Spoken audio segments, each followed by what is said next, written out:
Halo, kami dari kelompok 7. Pada video kali ini kami akan menjelaskan materi mengenai pertanyaan dan jawaban mengenai jaringan komputer. Kemudian materi kedua ada buku-buku yang bisa dipelajari jika ingin mempelajari tentang jaringan komputer. Dan yang ketiga adalah kursus-kursus yang bisa kalian ikuti jika ingin mempelajari jaringan komputer. Sebelumnya, izinkan kami memperkenalkan diri terlebih dahulu. Nama saya Sharon Yorensa dengan 3 digit NIM terakhir 173. Saya Fatima dengan 3 digit NIM terakhir 175. Saya Narendra Rianovendi dengan 3 digit terakhir 160. Saya Suartur dengan 3 digit NIM terakhir 172. Saya Muhammad Alfian Rahmatullah dengan 3 digit NIM terakhir 153. Selamat menyaksikan. Halo, pada video kali ini kami akan membahas pertanyaan-pertanyaan mengenai jaringan komputer dan jawabannya. Kemudian ada buku-buku yang direkomendasikan untuk mempelajari jaringan komputer. Dan yang terakhir adalah kursus-kursus yang bisa diikuti untuk mempelajari jaringan komputer. Pertama, Anda perlu menghubungkan dua komputer untuk berbagi file. Apakah mungkin melakukan ini tanpa menggunakan hub atau router? Jawabannya adalah iya, Anda dapat menghubungkan dua komputer hanya dengan menggunakan satu kabel. Kabel tipe crossover dapat digunakan dalam skenario ini. Dalam pengaturan ini, pin pengirim data pada satu kabel dihubungkan ke pin penerima data pada kabel lainnya dan sebaliknya. Kemudian pertanyaan kedua, apa itu ipconfig? ipconfig adalah program utilitas yang biasa digunakan untuk mengidentifikasi informasi alamat komputer di jaringan. Itu dapat menunjukkan alamat fisik serta alamat IP-nya. Apa perbedaan antara kabel straight through dan crossover? Jadi kabel straight through digunakan untuk menghubungkan komputer ke switch, hub, atau router, sedangkan kabel crossover digunakan untuk menghubungkan dua perangkat serupa seperti PC ke PC atau hub ke hub. Kemudian apa itu client atau server? Client atau server adalah jenis jaringan di mana satu atau lebih komputer bertindak sebagai server. Server menyediakan penyimpanan sumber daya terpusat seperti printer dan file. Kemudian klien mengacu pada stasiun kerja yang mengakses server. Kemudian yang kelima, apa itu jaringan? Jaringan mengacu pada interkoneksi antar komputer dan periferal untuk komunikasi data. Jaringan dapat dilakukan dengan menggunakan kabel kecil atau melalui link nirkabel. 6. Saat Anda memindahkan kartu NIC dari satu PC ke PC lain, apakah alamat MAC juga ikut ditransfer? Iya, itu karena alamat MAC terprogram ke dalam sirkuit NIC, bukan PC. Ini juga berarti bahwa sebuah PC dapat memiliki alamat MAC yang berbeda ketika PC lain menggantikan kartu NIC. 7. Jelaskan dukungan pengelompokan. Klaster dukungan jaringan mengacu pada kemampuan sistem operasi jaringan untuk menghubungkan beberapa server dalam kelompok yang toleran terhadap kesalahan. Tujuan utama dari hal ini adalah jika satu server gagal, semua pemrosesan akan dilanjutkan dengan server berikutnya dalam klaster. 8. Di manakah tempat terbaik untuk menginstal program antivirus? Program antivirus harus diinstal di semua server dan workstation untuk memastikan perlindungan. Itu karena pengguna individu dapat mengakses stasiun kerja manapun dan membawa virus komputer. Anda dapat menyambungkan hard drive atau flash drive yang dapat dilepas. 9. Apa itu Ethernet? Ethernet adalah salah satu teknologi jaringan yang populer yang digunakan saat ini. Ini dikembangkan pada awal tahun 1970-an dan didasarkan pada spesifikasi sebagaimana dinyatakan dalam IEEE. Ethernet digunakan dalam jaringan area lokal. 10. Apa saja kelemahan penerapan topologi ring? Jika salah satu stasiun kerja di jaringan mengalami kegagalan fungsi, hal ini dapat menyebabkan gangguan pada seluruh jaringan. Kelemahan lainnya adalah ketika ada penyesuaian dan konfigurasi ulang yang perlu dilakukan pada jaringan tertentu, seluruh jaringan harus dimatikan untuk sementara. 11. Apa perbedaan antara CSMA-CD dan CSMA-CA? CSMA-CD atau Collision Detect mentransmisikan ulang bingkai data setiap kali terjadi tabrakan, sedangkan Collision Avoidance akan terlebih dahulu menyiarkan maksud pengiriman sebelum transmisi data. 12. Apa itu SMTP? SMTP adalah kependekan dari Sederhana Mail Protocol Transfer. Protokol ini menangani semua surat internal dan menyediakan layanan pengiriman surat yang diperlukan pada tumpukan protokol TCP/IP. Apa itu perutean multicast? Perutean multicast adalah bentuk penyiaran bertarget yang mengirimkan pesan ke grup pengguna yang dipilih alih-alih mengirimkannya ke semua pengguna di subnet. 14. Apa pentingnya enkripsi pada jaringan? Enkripsi adalah proses menerjemahkan informasi ke dalam kode yang tidak dapat dibaca oleh pengguna informasi tersebut, kemudian diterjemahkan kembali atau dideskripsi kembali ke format normal yang dapat dibaca menggunakan kunci rahasia atau kata sandi. 15. Bagaimana alamat IP disusun dan ditampilkan?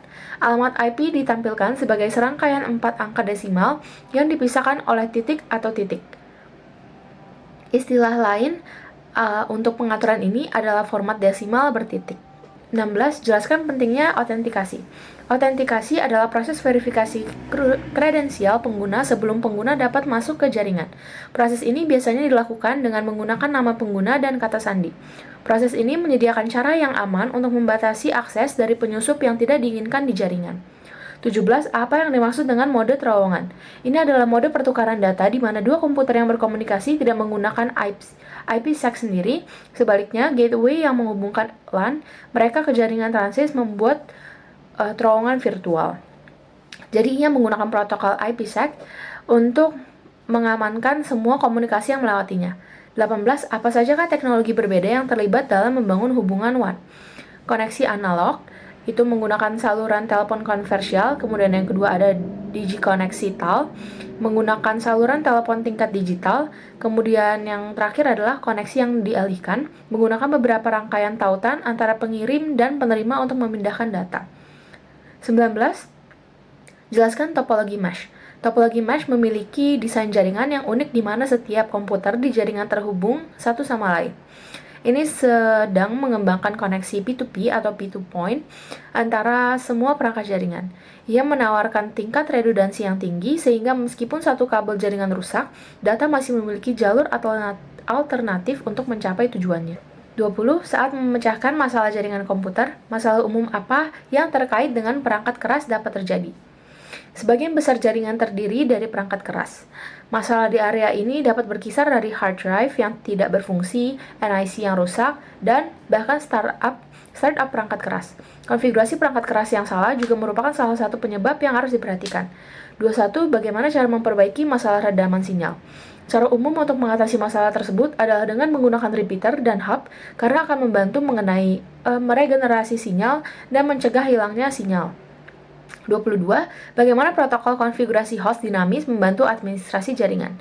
Daripada harus mengunjungi setiap komputer klien untuk mengkonfigurasi alamat IP statis, administrator jaringan dapat menerapkan protokol konfigurasi host yang dinamis untuk membuat kumpulan alamat IP yang dikenal sebagai cakupan yang dapat ditetapkan secara dinamis ke klien. Sekian dari kelompok kami, terima kasih. Kemudian pertanyaan jaringan selanjutnya, yakni jelaskan profil dalam hal konsep jaringan. Jadi, profil adalah pengaturan konfigurasi yang dibuat untuk setiap pengguna. Profil dapat dibuat yang menempatkan pengguna dalam grup misalnya. Kemudian, apa itu sneakernet? Sneakernet diyakini sebagai bentuk jaringan paling awal, di mana data diangkut secara fisik menggunakan media yang dipindahkan seperti disk atau tape. Kemudian, apa peran IEEE dalam jaringan komputer? IEEE atau Institute of Electrical and Electronics Engineers adalah organisasi yang terdiri dari para insinyur yang menerbitkan dan mengelola standar untuk perangkat listrik dan elektronik. Ini termasuk perangkat jaringan, antarmuka jaringan, kabel, dan konektor. Kemudian, protokol apa yang termasuk dalam lapisan internet TCP atau IP? Jadi ada 4 protokol yang dikelola oleh lapisan ini, yakni ICMP, IGMP, IP, dan ARP. Kemudian dalam hal jaringan, apa yang dimaksud dengan hak? Jadi hak itu mengacu pada izin resmi untuk melakukan tindakan tertentu di jaringan. Setiap pengguna di jaringan dapat diberikan hak individu, bergantung pada apa yang harus diizinkan untuk pengguna tersebut. Kemudian, apa salah satu persyaratan dasar untuk membangun VLAN? VLAN diperlukan karena pada level switch hanya ada satu domain siaran. Artinya, setiap kali pengguna baru terhubung ke switch, informasi ini tersebar ke seluruh jaringan. VLAN pada sakelar membantu membuat domain siaran terpisah di tingkat sakelar. Dan ini digunakan untuk tujuan keamanan. Kemudian, yakni apa itu IPv6? IPv6 atau Internet Protocol versi 6 dikembangkan untuk menggantikan IPv4. Saat ini IPv4 digunakan untuk mengontrol lalu lintas internet, tetapi diperkirakan akan menjadi jenuh dalam waktu dekat. IPv6 dirancang untuk mengatasi keterbatasan ini. Kemudian, apa algoritma RSA? RSA adalah kependekan dari algoritma Reverse Samir Edelman. Ini adalah algoritma enkripsi kunci publik yang paling umum digunakan saat ini. Kemudian, apa itu topologi mesh? Topologi mesh adalah pengaturan di mana setiap perangkat terhubung langsung ke setiap perangkat lain di jaringan. Oleh karena itu, setiap perangkat harus memiliki setidaknya 2 koneksi jaringan. Kemudian, berapa panjang segmen maksimum jaringan 100 base FX? Jadi, panjang maksimum yang diperbolehkan untuk segmen jaringan yang menggunakan 100 base FX adalah 412 meter. Panjang maksimum seluruh jaringan yakni 5 km. Kemudian, apa aturan 543 dan dalam arsitektur apa aturan itu digunakan? Aturan 543 digunakan dalam arsitektur Ethernet 10 base 2 dan 10 base 5. Dalam aturan ini maksimal ada 5 segmen dalam jaringan yang terhubung dengan 4 repeater. Dari kelima segmen ini hanya 3 segmen yang dapat diisi dengan node. Kemudian ada apa perbedaan antara TCP dan UDP? Berikut adalah beberapa perbedaan utama antara keduanya. Jadi TCP protokol berorientasi koneksi, sementara UDP adalah protokol tanpa koneksi. TCP membaca data sebagai aliran byte dan pesan dikirimkan ke batas segmen, sementara UDP berisi paket yang dikirim satu persatu dan juga memeriksa integritas pada waktu kedatangan. TCP melintasi internet dalam satu komputer ke komputer lainnya, sementara UDP tidak berbasis koneksi. Jadi satu program dapat mengirim banyak paket ke program lain. Selanjutnya, TCP mengatur ulang paket data dalam urutan tertentu, sementara UDP tidak memiliki urutan tetap karena semua paket tidak bergantung satu sama lain. Kecepatan TCP lebih lambat, sementara UDP itu lebih cepat karena pemulihan kesalahan tidak dilakukan. TCP ukuran header adalah 20 byte, sementara UDP ukuran headernya adalah 8 byte. Kemudian TCP adalah kelas berat. TCP memerlukan 3 paket untuk menyiapkan koneksi soket sebelum data pengguna dapat dikirim. Sementara UDP itu ringan, atau tidak ada koneksi pelacakan, pemesanan pesan, dan lain-lain. TCP melakukan pengecekan kesalahan dan juga melakukan pemulihan kesalahan, sementara UDP melakukan pemeriksaan kesalahan tetapi membuang paket yang salah. TCP segmen pengakuan, sementara UDP tidak ada segmen pengakuan. TCP menggunakan protokol jabat tangan seperti SYN, SYN ACK, atau ACK. Sementara UDP tidak ada jabat tangan, jadi protokol tanpa koneksi. Terus TCP dapat diandalkan karena menjamin pengiriman data ke router tujuan, sementara pengiriman data ke tujuan tidak dapat dijamin di UDP. TCP menawarkan mekanisme pengecekan kesalahan yang ekstensif karena menyediakan kontrol aliran dan pengakuan data. Sementara UDP hanya memiliki satu mekanisme pengecekan kesalahan yang digunakan untuk checksum. Kemudian pertanyaan selanjutnya, yakni apa saja elemen penting dari protokol? Jadi ada 3 elemen terpenting dari protokol. Yang pertama yakni sintaks. Ini adalah format data. Ini adalah urutan data yang ditampilkan. Yang kedua ada semantik. Semantik yakni menjelaskan arti bit di setiap bagian. Kemudian ada yang ketiga waktu, yakni jam berapa data akan dikirim dan seberapa cepat pengirimannya. Kemudian berapa panjang segmen maksimum jaringan 100 base FX? Panjang maksimum untuk segmen jaringan yang menggunakan 100 base FX adalah 412 meter. Kemudian apa itu decoder? Decoder adalah jenis sirkuit yang mengubah data yang dikodekan ke format aslinya. Ini juga mengubah sinyal digital menjadi sinyal analog. Kemudian apa itu browser? Router juga dikenal sebagai bridge router. Ini adalah perangkat yang bertindak sebagai jembatan dan router sebagai jembatan yang dapat meneruskan data antar jaringan. Ini juga merutekan data ke sistem tertentu dalam jaringan. Kemudian bagaimana cara menggunakan VPN?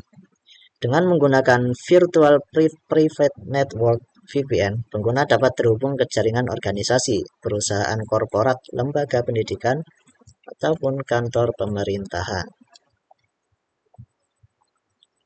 Mengapa model OSI standar dikenal sebagai 802.xx? Model WSI dimulai pada bulan Februari 1980 pada 802.xx80 melambangkan tahun 1980 dan 2 melambangkan bulan Februari. Selanjutnya, apa itu NVT? Yakni terminal virtual jaringan.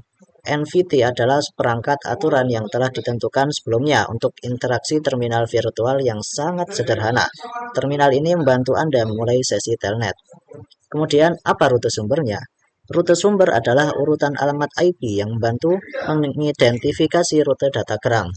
Jadi, dapat memasukkan rute sumber di header datagram IP. Kemudian, jelaskan istilah pipelining. Pipelining menjelaskan urutan proses. Jadi ketika tugas baru dimulai sebelum tugas yang sedang berjalan diselesaikan. Hal ini disebut pengurutan. Kemudian, unit pengukuran apa yang digunakan untuk mengukur kecepatan transmisi Ethernet?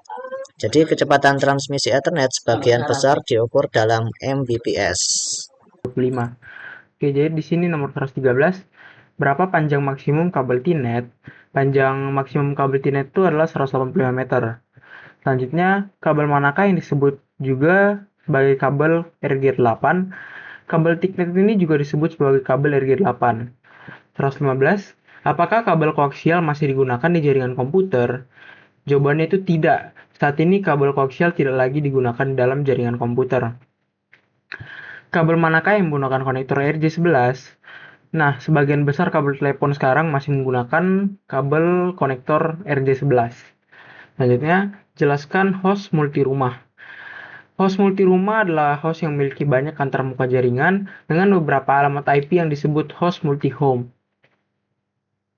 Selanjutnya, jelaskan EGP. Bentuk lengkap EGP adalah Exterior Gateway Protocol. Ini adalah protokol router. Sistem otonom tetanggalah yang membantu kita dapat mengidentifikasi rangkaian jaringan yang dapat kita jangkau di dalam atau melalui setiap sistem independen. Selanjutnya, jelaskan istilah topologi pasif. Istilah topologi pasif ini ketika komputer berada di dalam jaringan mendengarkan dan menerima sinyal. Selanjutnya, apa guna pseudo TTY? Pseudo TTY adalah terminal palsu yang memungkinkan mesin eksternal kita terhubung melalui telnet atau login. Tanpa ini, koneksi tidak dapat terjadi. Nomor 121. Jelaskan pengalih. Redirector adalah sejenis perangkat lunak yang memotong file atau mencetak permintaan I/O dan menerjemahkannya menjadi permintaan jaringan. Komponen ini berada di bawah lapisan presentasi. Selanjutnya, apa itu jabat tangan 3 arah TCP? Jabat tangan 3 arah atau jabat tangan TCP 3 arah adalah proses yang digunakan dalam jaringan TCP atau IP untuk membuat koneksi antara server dan juga klien. Ini adalah proses 3 langkah yang mengharuskan klien dan server untuk bertukar paket, sinkronisasi, dan pengakuan sebelum proses komunikasi data yang sebenarnya dimulai. Selanjutnya, apa itu kode Hamming? Kode Hamming adalah kode liner yang berguna untuk mendeteksi kesalahan hingga 2 kesalahan bit langsung. Ia mampu melakukan kesalahan bit tunggal. Dalam kode Hamming, sumber mengkodekan pesan dengan menambahkan bit berlebihan dalam pesan. Bit-bit yang berlebihan ini sebagian besar disisipkan dan dihasilkan pada posisi tertentu dalam pesan untuk menyelesaikan proses deteksi dan juga koreksi kesalahan. Selanjutnya, apa penerapan kode Hamming? Beberapa penerapan kode Hamming ini ada di satelit, memori komputer, modem, kamera plasma, konektor, kawat pelindung, dan juga prosesor yang tertanam. Selanjutnya, apa manfaat kode Hamming? Di sini manfaat kode Hamming ada 3. Yang pertama, metode kode Hamming ini efektif pada jaringan, di mana aliran data diberikan untuk kesalahan bit tunggal. Lalu kode Hamming tidak hanya mendeteksi kesalahan bit, tetapi juga membantu kita untuk membuat indentasi bit yang mengandung kesalahan sehingga dapat untuk diperbaiki. Lalu kemudahan untuk penggunaan kode Hamming membuatnya cocok untuk digunakan dalam memori komputer dan koreksi kesalahan tunggal. 126. Apa itu alamat MAC? Alamat MAC adalah pengidentifikasi unik yang ditetapkan ke NIC atau pengontrol antarmuka jaringan. Ini terdiri dari alamat 48 bit atau 64 bit yang dikaitkan dengan adaptor jaringan. Alamat MAC bisa dalam format heksadesimal. Bentuk lengkap alamat MAC adalah alamat Control Access Media. 127. Mengapa menggunakan alamat MAC? Yang pertama, ini menyediakan cara yang aman untuk kita menemukan pengirim atau penerima di jaringan. Lalu alamat MAC ini juga dapat membantu kita untuk mencegah akses jaringan yang tidak kita inginkan. Lalu alamat MAC adalah nomor unik. Oleh karena itu, kita dapat menggunakannya untuk melacak perangkat. Yang terakhir, jaringan Wi-Fi di bandara menggunakan alamat MAC perangkat tertentu untuk mengidentifikasinya. 128. Apa saja jenis alamat MAC? Alamat yang dikelola secara universal itu adalah jenis alamat MAC yang paling banyak digunakan. Ini diberikan kepada adaptor jaringan pada saat pembuatan. Lalu alamat yang dikelola secara lokal atau LAA adalah alamat yang mengubah alamat MAC adaptor. Kita dapat menetapkan alamat ini ke perangkat yang digunakan oleh administrator jaringan. 129.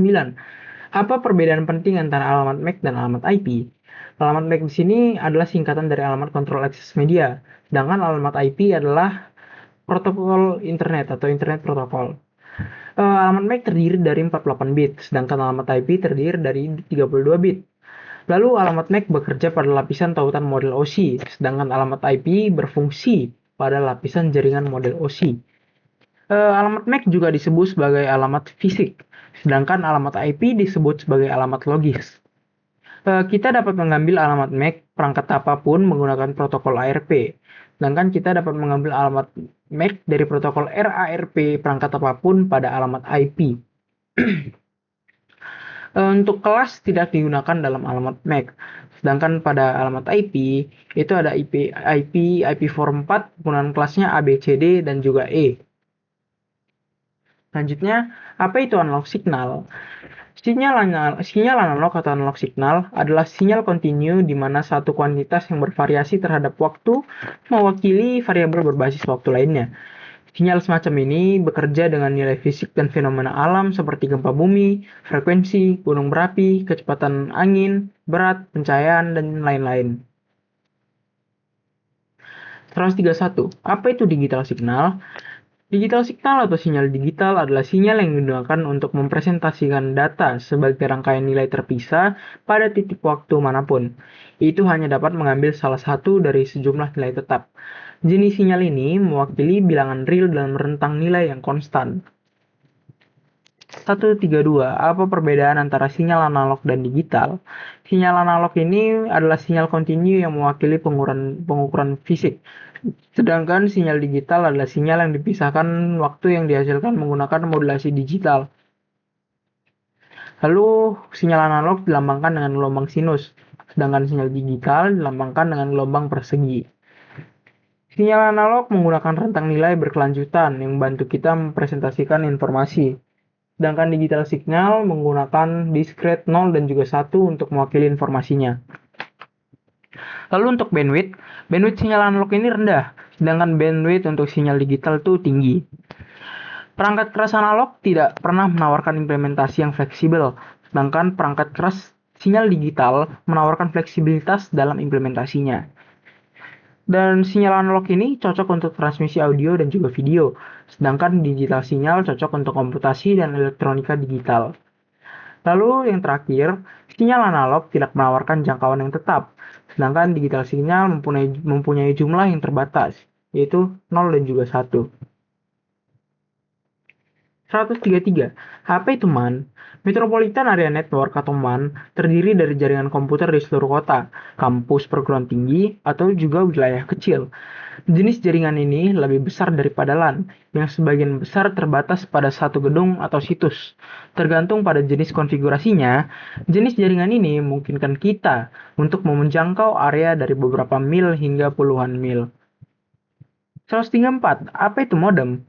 Modem atau modulator demodulator adalah perangkat yang memodulasi sinyal analog menjadi informasi digital. Ini juga menerjemahkan sinyal pembawa untuk mendemodulasi informasi yang dikirimkan. Tujuan utama modem adalah menghasilkan sinyal yang dapat ditransmisikan dengan mudah dan dikodekan lagi untuk mereproduksi data digital dalam bentuk aslinya. Modem ini juga digunakan untuk mentransmisikan sinyal analog, mulai dari light emitting diode atau LED hingga radio. 135. Apa kelebihan modem? Kelebihan modem ini di sini ada 3, yaitu lebih berguna dalam menghubungkan LAN dengan internet, kecepatan tergantung pada biaya, dan juga modem merupakan jalur komunikasi data yang paling banyak digunakan. Untuk selanjutnya akan dilanjutkan oleh teman saya. Baik, di sini saya akan menjelaskan tentang buku jaringan komputer. Dan saya akan menjelaskan beberapa buku yang diantaranya adalah buku yang berjudul CompTIA Network Certification All-in-One Exam Guide yang ditulis oleh Mike Myers dan dipubliskan oleh Google McGraw, dan edisi terbarunya adalah edisi yang ke-7. Dan jumlah halaman buku tersebut berjumlah 960 halaman.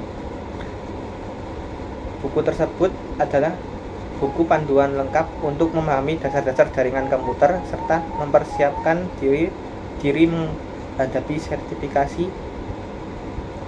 CompTIA Network atau yang disebut dengan kode ujian terbaru. Sertifikat ini ditunjukkan bagi teknisi pemula yang ingin memvalidasi kemampuan mereka dalam mendesain, mengelola, dan memecahkan masalah jaringan.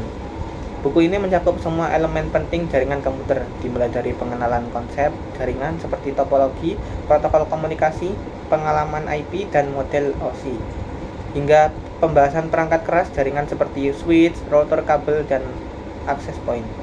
Selain itu, buku ini menjelaskan keamanan jaringan, termasuk jenis-jenis serangan, teknik mitigasi, dan perangkat perlindungan jaringan seperti firewall dan VPN.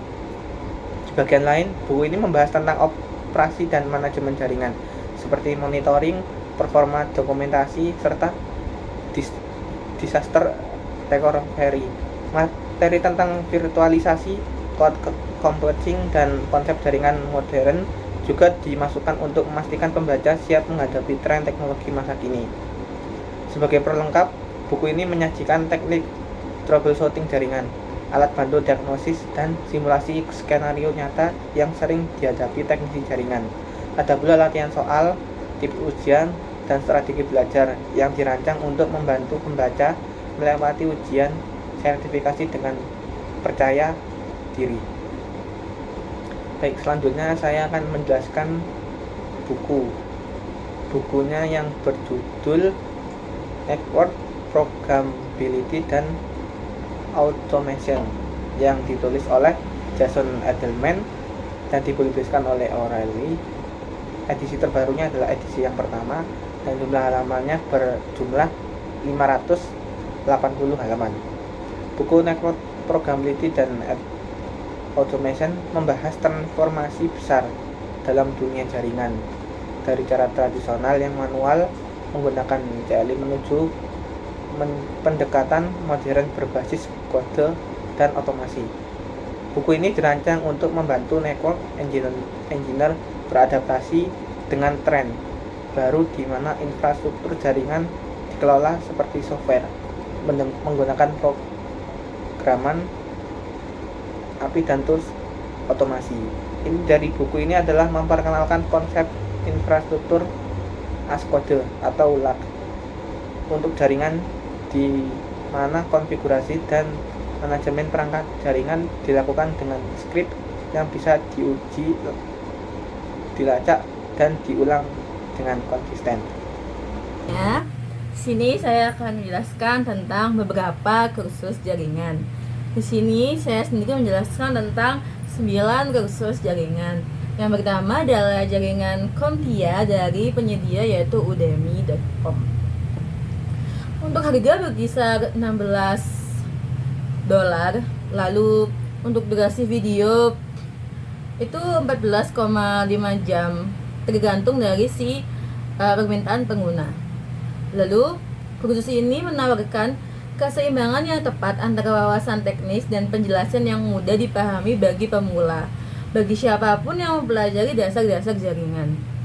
Nah, untuk mengakses jaringan komputer ini, kalian cuma perlu membuka di Google Chrome ataupun di Microsoft ataupun di Mozilla, yaitu kalian tinggal ketik udemy.com.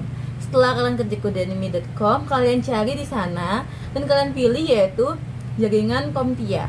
Setelah itu, kalian tinggal daftar ataupun login dengan email kalian.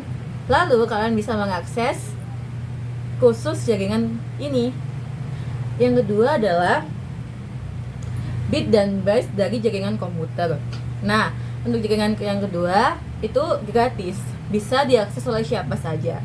Untuk waktu lama penyelesaiannya sekitar 25 jam.